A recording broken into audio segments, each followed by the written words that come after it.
Você já ouviu falar dos Nefilim? Uma das passagens mais misteriosas e perturbadoras de toda a Bíblia. Pouco mencionados, mas profundamente enigmáticos. Quem eram eles? Gigantes? Demônios? Um erro da criação? Ou talvez um aviso?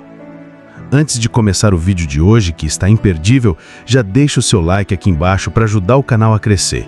E se você ainda não é inscrito, clique no botão de inscrever-se e ative o sininho para não perder nenhum dos nossos próximos conteúdos. Combinado? Então, vamos lá. Para entender essa história, precisamos voltar no tempo. Muito antes do dilúvio, antes de Moisés, antes mesmo de Abraão. Estamos falando dos primórdios da humanidade, nos dias de Adão, Eva, Caim e Sete. Um período em que o contato entre o mundo espiritual e o mundo físico ainda parecia direto, próximo, quase natural. Em Gênesis, capítulo 6, encontramos uma passagem curta, mas absolutamente desconcertante. Quando os homens começaram a multiplicar-se sobre a face da terra e lhes nasceram filhas, viram os filhos de Deus que as filhas dos homens eram formosas e tomaram para si mulheres, de todas as que escolheram. Naqueles dias havia Nefilim na terra, e também depois, quando os filhos de Deus possuíram as filhas dos homens, e delas geraram filhos. Esses eram os valentes do passado, homens de renome. A primeira pergunta que surge é: quem eram esses filhos de Deus? E quem eram os Nefilim, esses seres que nasceram da união deles com mulheres humanas? Existem basicamente duas grandes interpretações. A primeira é a mais antiga, defendida por teólogos judeus, pelos pais da igreja e também por livros antigos, como o livro de Enoque. Essa interpretação afirma que os filhos de Deus eram anjos caídos, seres espirituais que se rebelaram contra Deus. Eles desceram à terra, tomaram esposas humanas e geraram uma descendência híbrida, os Nefilim, seres de tamanho colossais, extremamente violentos, dotados de conhecimento proibido e poder destrutivo.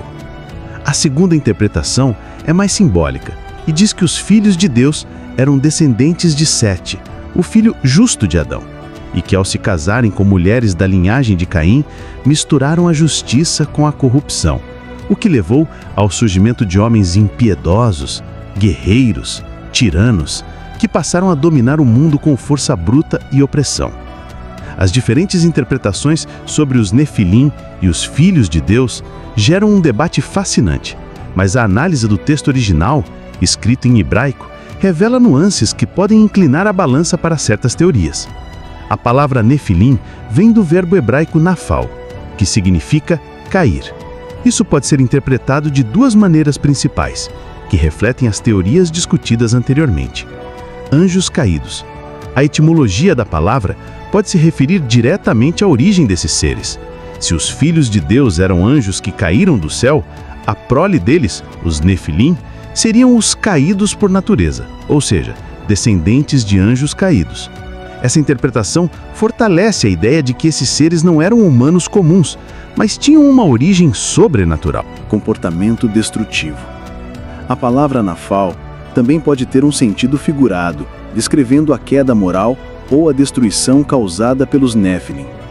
Nesse caso, os caídos seriam aqueles que causaram a queda de outros, ou que espalharam violência e opressão. Isso se alinha com a visão de que os Nefilim eram tiranos, guerreiros famosos e poderosos que espalhavam o caos. Essa dualidade na interpretação da palavra Nefilim ressalta a complexidade do texto bíblico. Embora a palavra não defina categoricamente a origem sobrenatural, a sua tradução como os caídos tem um peso simbólico considerável, sugerindo uma ruptura com a ordem divina ou a moralidade humana. Essa ambiguidade é um dos motivos pelos quais o tema continua a fascinar e intrigar estudiosos e leitores da Bíblia até hoje.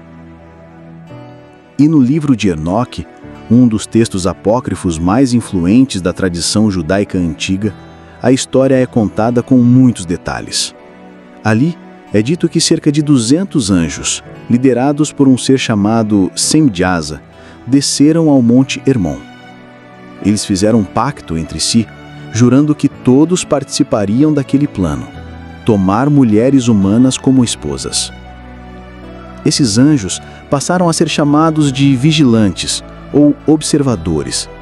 E os filhos que nasceram dessa união eram gigantes, insaciáveis, que devastavam a terra.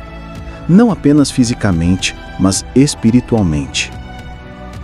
Esses gigantes ensinaram aos humanos coisas que Deus não havia revelado: feitiçaria, astrologia, manipulação de metais, venenos e violência ritualística. Eles corromperam a humanidade de dentro para fora. Esse ensino proibido, essa mistura entre o divino e o terreno, levou o mundo a um ponto de corrupção total. A Terra se tornou um lugar sombrio, violento e distorcido.